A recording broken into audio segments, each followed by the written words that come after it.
Hello everyone, good morning. कैसे हैं आप सभी लोग? तो आपका वेलकम है द हिंदू एनालिसिस कम जेस्ट में। तो बेसिकली यहाँ पे आप सोचेंगे कि ये एनालिसिस कम जेस्ट इसमें क्या है। बेसिकली मैं पूरा पेपर बहुत ही इन डेप्थ एनालाइज नहीं करने वाला हूँ कि इन डिटेल जाके हर एक चीज़ बताऊँ।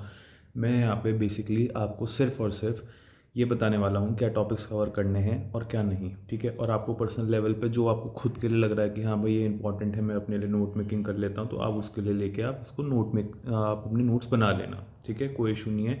बाकी मैंने 13 जून का भी मैंने करा था, एक वीडियो बनाई थी कल, पर वो मैंने बहुत रात को लेट अपलोड करी थी। तो आप उसके पहले के 5 मिनट देख लेना, तो आपको पता लग जाएगा कि मैं ये जो भी मैं वीडियो बना रहा हूँ उसका मेन एम क्या है, ठीक है। और बात रही जिस्ट की। जिस्ट का मतलब होता है कि आप बेसिकली, बहुत लोगों को पता होता है जिस्ट का मतलब होता है, पर जिस्ट का मतलब बेसिकली ये है कि मेन पॉइंट्स ऑन कवर कर देना इंपॉर्टेंट वाले, ठीक है। तो मैं ज़्यादा आपका इन इन वीडियोज़ में मैं आपको बिल्कुल टाइम वेस्ट नहीं करूँगा, क्योंकि आपका टाइम बहुत ही लिमिटेड है, बहुत ही प्रेशियस है, और मुझे उसकी वैल्यू, मैं उसकी बहुत वैल्यू करता हूँ। तो इसलिए मैं आपको फटाफट ही आपका लेक्चर बढ़ाते हुए, ज़्यादा टाइम वेस्ट ना करते हुए, मैं ज़्यादा लंबी वीडियो नहीं बनाया करूँगा। बस मैं टू द पॉइंट वीडियो बनाऊँगा, क्या कवर करना है क्या नहीं। और जहाँ लग रहा हो कि आपको भाई कि ये मेरे लिए इंपॉर्टेंट है, आप उसके ऊपर नोट्स बना लेना प्लीज़, ठीक है। तो चलिए फटाफट का आज का सेशन स्टार्ट करते हैं बहुत जल्दी। तो आज है 14 जून 2023। तो आगे बढ़ते हैं। मैं पेपर हमेशा पीछे से स्टार्ट करता हूँ, मेरी आदत अब ऐसी हो गई है, तो ऐसे ही स्टार्ट करेंगे हम।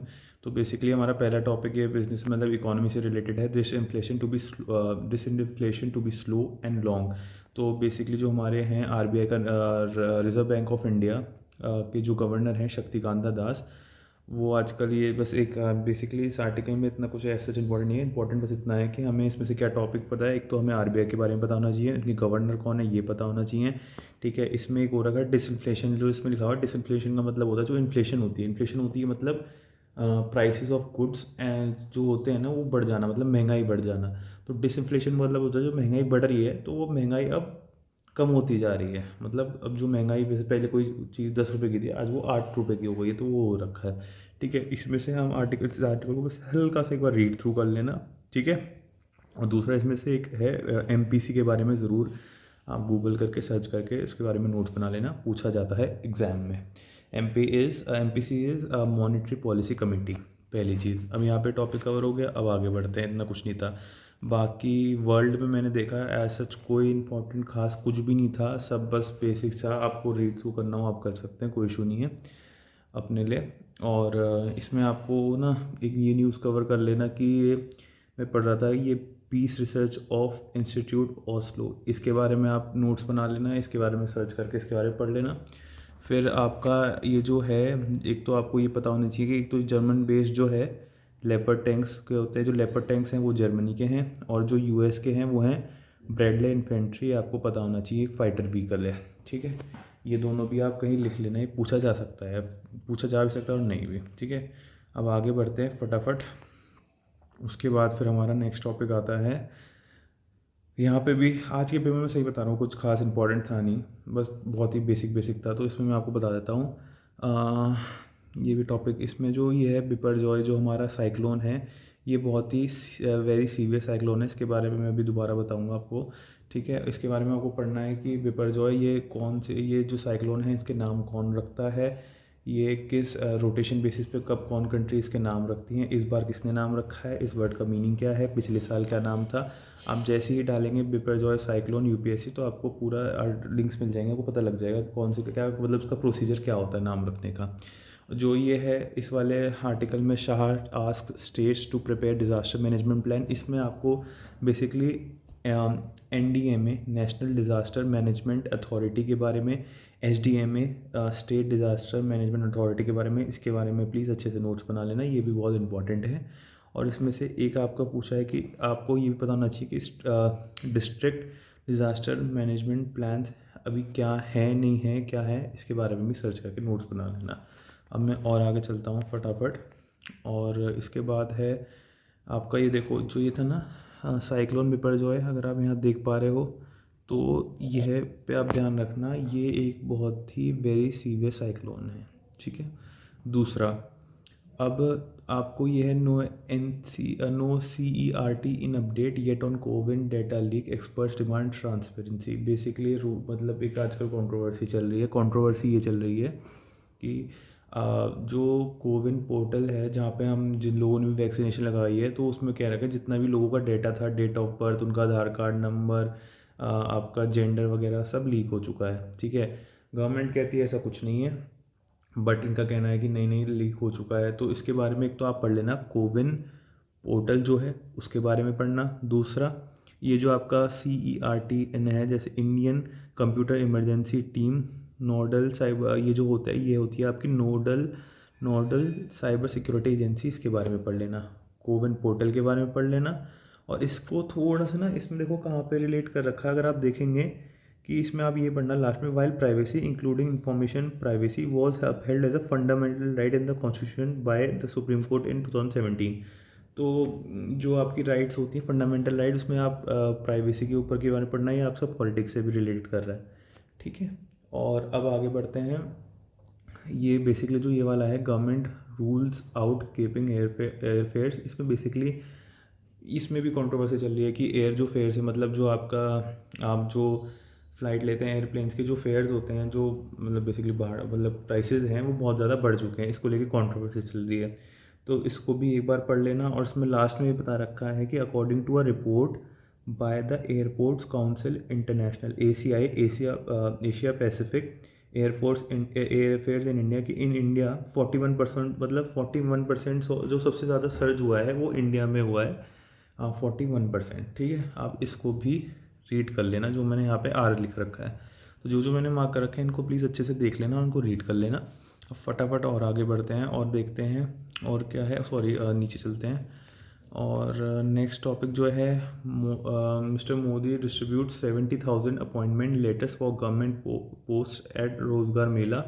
एक तो आप रोज़गार मेला के बारे में पढ़ लेना। ठीक है, दूसरा कि इसमें पूरे को पढ़ के लास्ट में देख लेना कि the recruits who receive their appointment letters will be joining the departments of financial services, school education, revenue, atomic energy, higher education, audit and accounts and the ministry of defence, health and family welfare, railways, home affairs and others.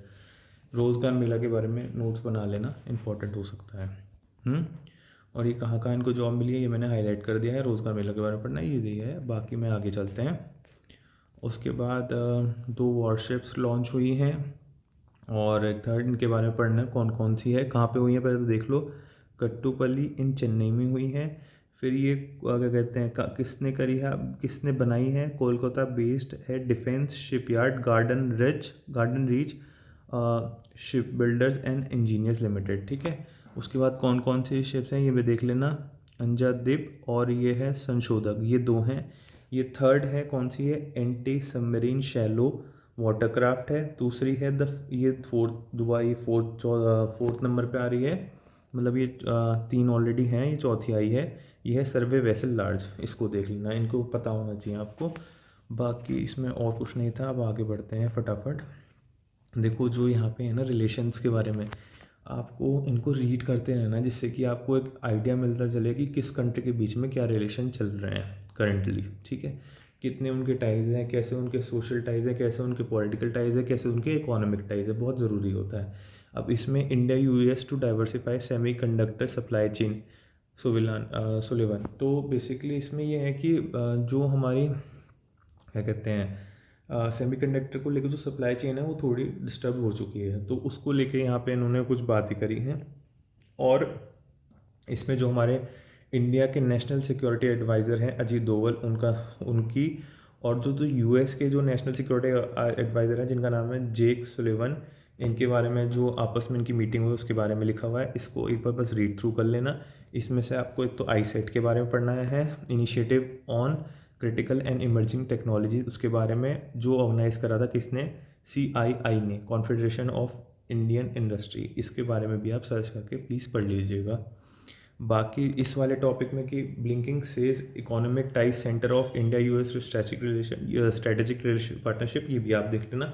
इसमें US secretary of state Antony Blinken आए हुए हैं, उनके बीच में बात चल रही है। और ये देखो मैंने हाईलाइट कर रखा है, US president Joe Biden and first lady basically I think क्या जो प्रेसिडेंट की वाइफ होती हैं उनको कहते हैं फर्स्ट लेडी, तो वो हैं जिल बिडेन। ठीक है, उसके बाद ये addressing the annual India idea summit, इसके बारे में पढ़ लेना। और ये ज़रूर पढ़ लेना क्रिटिकल एंड इमर्जिंग टेक्नोलॉजीज़ ये क्या होता है। ठीक है, अब और आगे बढ़ते हैं, आगे चलते हैं। अब यहाँ पे जो हमारे डिफेंस मिनिस्टर है राजनाथ सिंह जी, उन्होंने बोला है कि जो UN needs to be more democratic and representative से राजनाथ। बेसिकली इसमें ये कह रहे हैं कि अब इंडिया, जैसे कि India is the most populous country in the world, तो इंडिया को यूएनएससी जो सिक्योरिटी काउंसिल है उसमें परमानेंट मेंबर का एज अ परमानेंट मेंबर बना देना चाहिए। तो उसको ये लेके कह रहे हैं क्योंकि अभी इंडिया परमानेंट मेंबर नहीं है। ठीक है, आपको पता होना चाहिए यूनाइटेड नेशन यूएन और उस यूएन के बारे में, और उसके जो ऑर्गन्स हैं उसके ऑर्गन्स के बारे में, यूएन सिक्योरिटी काउंसिल के बारे में, प्लस यूएन सिक्योरिटी के परमानेंट मेंबर्स कौन है और नॉन परमानेंट मेंबर्स कौन है। जब इंडिया कब नॉन परमानेंट मेंबर्स के चेयर करा था, आपको ये भी पता होना चाहिए।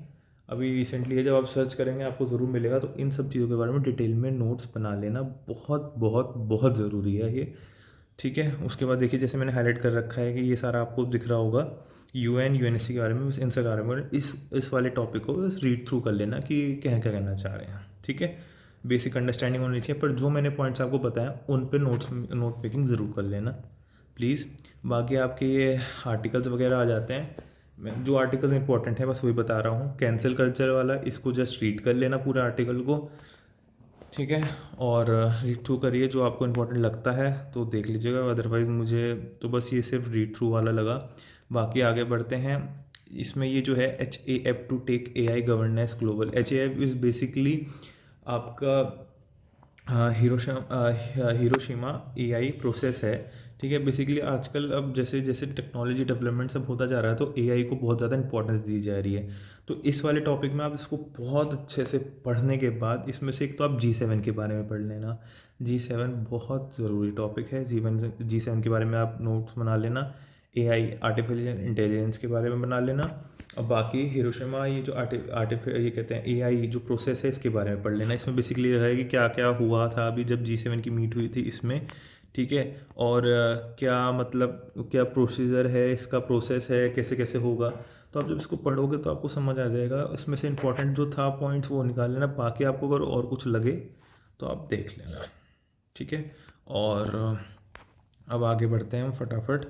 बाकी अब आता है आगे high burden of diabetes and BP in Kerala and West Bengal. कल इसको भी लेके एक आर्टिकल आया था, इसमें भी यही बोल रहे थे कि जो केरला है उसको हेल्थ इंडेक्स में वर्स्ट वाले मामले में सबसे टॉप पे रखा गया है। कि मतलब केरला में सबसे ज़्यादा NCD मतलब नॉन कम्युनिकेबल डिजीज़ हैं।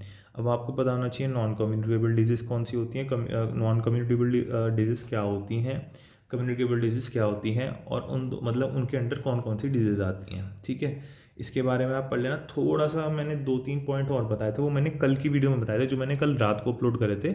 अगर आपको लग रहा हो तो एक बार देख लेना, वरना आप इसको भी पढ़ के आप बहुत हद तक पढ़ सकते हो। इतना ही था इसमें, बस बेसिकली ये था। पर कल वाला अगर आप वीडियो देख सकते हो तो एक बार देख लेना।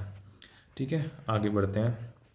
अब इन दोनों ये जो आर्टिकल हैं इसमें से ये एज सच इतना इम्पोर्टेंट नहीं है। बाकी where anyone can be accuse of sedition, basically sedition के बारे में आपको पता होना चाहिए। सेडिशन कौन से सेक्शन में आता है वगैरह वगैरह, सेडिशन के बारे में इसको रीड थ्रू करो। इसमें से जो था इंपॉर्टेंट, एक तो आपको सेडिशन के बारे में पता चाहिए, वो मैंने हाईलाइट कर रखा है। और सेक्शन 124A क्या कहता है ऑफ द पीनल कोड। ठीक है, आपको पूरा अच्छे से पता होना चाहिए। प्लस आपको इसमें जो केसेस इन्वॉल्व हैं जैसे Kedarnath versus state of Bihar 1962, ये आपको पता होना चाहिए। और बहुत सारी चीज़ें हैं, जैसे आप इसके बारे में पढ़ेंगे ना, इसके साथ तो बहुत मटेरियल पड़ा हुआ है नेट पे, बहुत ज़्यादा। आप जैसे इसको सर्च करेंगे आपको पता लग जाएगा। ठीक है, आगे बढ़ते हैं। सेडिशन के बारे में अगर आप कहेंगे तो मैं एक बार और समझा दूंगा अगर आप कहते हैं तो। और अब नीचे चलते हैं फटाफट। इस वाले में यूजिंग्स on the frictions in India Canada ties, इसमें बेसिकली इंडिया और कनाडा की टाइज के ऊपर बताया गया है। और ये जो है लव ऑल, ये काम का नहीं है, ये आपका फ्रेंच ओपन है। जो फ्रेंच ओपन टेनिस का मैच हुआ था, जो फाइनल था, वो नोवाक ने जीता है, वो मैंने कल भी बताया था आपको। ठीक है, उसके बाद आप ये कनाडा इंडिया टाइज के बारे में जो उनके व्यूज़ हैं ये पढ़ लेना। बाकी tax law in the shadow of higher judiciary, ये टैक्स लॉ के बारे में कुछ रिलेटेड है, इसको जस्ट रीड कर लो, आप देख लीजिए। अगर आपको इंपॉर्टेंट लगता है तो उस पर आप नोट्स बना लेना। ठीक है, द नेक्स्ट स्टेप आपका the ethnicisation and poor governance are struggling, ये मणिपुर में जो अभी हुआ है उसके बारे में है, इसको भी आपको रीड करना है, ठीक है। बस अब आगे चलते हैं। आई डोंट थिंक इसके आगे बाकी कुछ है हमारे पास, नहीं, बस अब इतना जितना था मैंने आपको सारा बता दिया है, इससे ज़्यादा कुछ था नहीं। और सेडिशन के बारे में मैं आपको बताता हूँ। अभी हमारे 15 मिनट्स हुए हैं, हार्डली 15 मिनट्स में हमने कवर अप तो कर लिया है क्या है, पर बेसिकली मैं आपको एक चीज़ और बता देता हूँ। मैं वीडियो नहीं रखा करूँगा, ज़्यादा नहीं है, बस मुझे आपको ये बताना है क्या आप लोगों को पढ़ना है, क्या अवॉइड रखना है। इससे ज़्यादा आपको खुद ही करनी पड़ेगी मेहनत, मैं आपको स्पून फीड नहीं करने वाला हूँ, ठीक है। देखो जो आपका ये होता है ना सेडिशन, मैं आपको बताता हूँ जो आपका मैं बताना चाह रहा था। जो section 124 section 124A of IPC defines sedition as an offence committed when any person by word और his action attempts to excite disaffection towards the government. Basically sedition का ना बहुत ज़्यादा यूज़ करा गया है इस बार। कहते हैं लोग, बहुत लोगों का कहना है कि गवर्नमेंट ने बहुत ज़्यादा सेडिशन का यूज़ करा है लोगों को जेल में डालने के लिए। बेसिकली सेडिशन होता है कि कोई भी पर्सन कुछ बोल के या कुछ एक्शन करके अटेम्प्ट करता है, क्या करता है, कोशिश करता है कि सब में, लोगों में, पॉपुलेशन में, जनता में वो एक डिससेटिस्फेक्शन क्रिएट करे किसके अगेंस्ट, मतलब गवर्नमेंट के अगेंस्ट डिससेटिस्फेक्शन क्रिएट करे। तो इसके बारे में सारा है। बाकी जब आप, ये सेडिशन बहुत ही इंपॉर्टेंट है, पेपर में पूछा जाता है इसके बारे में। आप इसकी बहुत पुरानी हिस्ट्री, इसकी अच्छी खासी हिस्ट्री भी है, तो आप इसके बारे में पढ़ लेना, अच्छे से नोट्स बना लेना। और थैंक यू सो मच। आपने को, अगर आपको लेक्चर पसंद आया तो प्लीज़ लाइक कर देना, शेयर कर देना, कमेंट कर देना और सब्सक्राइब कर देना। और आपको कुछ जो भी कुछ आपकी क्वेरी हो, प्लीज़ सेक्शन कमेंट सेक्शन में लिख देना। और आपको कुछ भी और लगता है कि मैं और कुछ इस लेक्चर के थ्रू आपको और ज़्यादा प्रोवाइड करूँ तो प्लीज़ कमेंट सेक्शन में बताइएगा। Thank you so much. Have a nice day. जय हिंद।